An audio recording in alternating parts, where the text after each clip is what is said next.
Under the vast wasteland of the Commonwealth lies many secrets from the back when times, and many of those secrets still lie hidden beneath the surface today. But for the community of Vault 81, secrecy wasn't an option. If they wanted to survive the harshness of the new world, they had to change. The Vault had lived in general comfort and safety, but with the Vault's deteriorating systems and dwindling food supplies, it would mean an end to the Vault. Therefore, in 2277, Overseer Bat opened the door of the once isolated community for the communication and trade of vital supplies that were sorely needed, including food, parts, and tools needed for the maintenance of the Vault.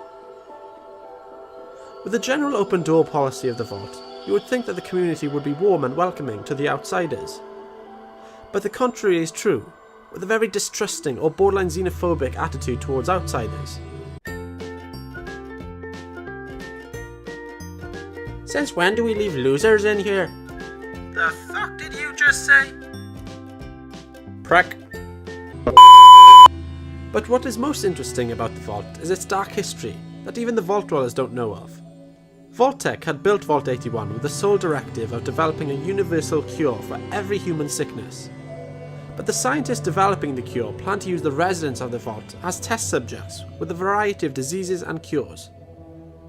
They planned to achieve their objective by separating the Vault in two sections, with the main sector including up to 96 residents, and the secondary laying host to a team of scientists that would monitor their experimentations.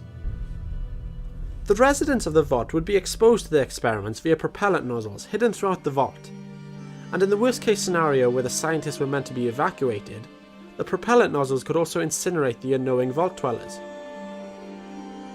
The overseer at the time, Dr. Olivet, had doubts on human experimentation and intended to blow the whistle on Vault-Tec's objective. But after being briefed on the true nature of the experiments, she had learned that there were serious backers in the federal government funding the project. Therefore, taking the information public rendered it moot, as no disciplinary action would be taken against Vault-Tec. Even after the briefing, Olivet was adamant not to leave the residents become human guinea pigs for the Vault-Tec scientists. Prior to the Great War commencing, Olivet had received the call to begin notifying staff and residents to assemble at the Vault. But the secondary part of the Vault where the scientific team would work in secrecy was never filled, due to Olivet sabotaging the call list, leaving the majority of the team to be enveloped by nuclear fire. As I said, a majority of the science team was lost in the nuclear blast, but unfortunately 3 of the most senior science staff had joined the primary residents of the Vault, and had been separated quietly from them to begin their experiments. Through the entire project, Olivet had kept a close eye on the developments and made sure that only she could approve advancing onto Phase 2 and 3, which were animal testing and human trials. Before Phase 3 could begin, the Overseer took it upon herself to sabotage the delivery systems, rendering them useless and unable to deliver the various concoctions they had developed in secret.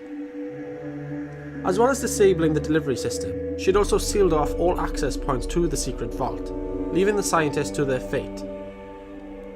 Cut off from the primary vault, the scientists continued on their work in isolation by experimenting on the remaining population of mole rats. To aid their work, Dr. Collins adapted a Miss Nanny so it would be able to perform more complex tasks that the remaining team were unable to do due to time restraints, which led to the creation of Curie. The years passed by and the scientists slowly faded away from old age, but Curie continued on their work, conducting trial after trial until ultimately succeeding the Vault's original objective in 2204, and even perfecting the universal cure. With the success of Curie's work, she was unable to overcome her programming due to authorization needed from Vault-Tec employees. Due to this fact, she was unable to continue with a new line of research. Therefore, she patiently skirted around the remnants of the old Vault. In the meantime, the residents of the Vault continued with their routine, not knowing what secrets the Vault's walls held, and Olivet made sure that the true purpose of the Vault was closely guarded, and so did the overseers that came after her. The dark secret of the Vault lay dormant until 2287, when a resident Bobby DeLuca used the sector to store his narcotics, lest his sister take his chems away. But one fateful night, another resident named Austin saw Bobby opening the entrance to the Vault, and investigated the old Vault for himself. But on his adventures he was bitten by a mole rat that had started a colony. Therefore the colony was riddled with various diseases used in the experiments of the past. This resulted in Austin gaining an unknown disease that the Vault Doctor had no experience with.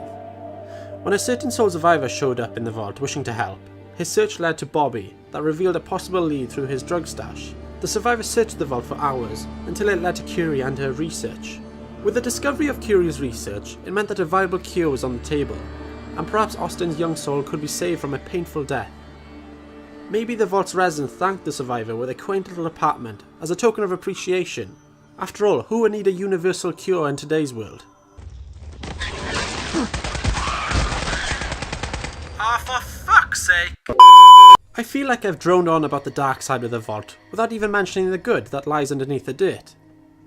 But trust me when I say this, that the vault is a powerful community that the raiders stay well away from due to the fact of it being, well, you know, underground. Clean water is never a worry down here, and the comfort and security the vault provides is unparalleled to other communities in the wastes. Additionally, Dr. Priscilla Penske is working on a very interesting line of research, with the goal of creating radiation-free food from pre-existing mutated plants, primarily focusing on mutfruit, which is invaluable in today's world. It also boasts a very nice barbershop with a nice and friendly atmosphere, bidding all the latest cuts. And it's nice to see that the small children have a chance to learn more than how to build a pipe rifle in the school, teaching the engineers and doctors of tomorrow. With trade growing in the vault, it meant that the depot is full of essential gear that many travellers and merchants need on their travels throughout the Commonwealth. But before you leave the vault, make sure you take advantage of the fully stocked cafeteria, and if you're lucky they'll even give you some mac and cheese for the road. If you wish to visit Vault 81 for yourself, make sure you have something to offer, because they don't let anyone come in and waste their time. One thing is for sure, if the vault continues the way it is bound to thrive in this wasteland and become a welcome beacon for all travellers. Can I help you with something else? No, I finished my business here. Get the fuck out then!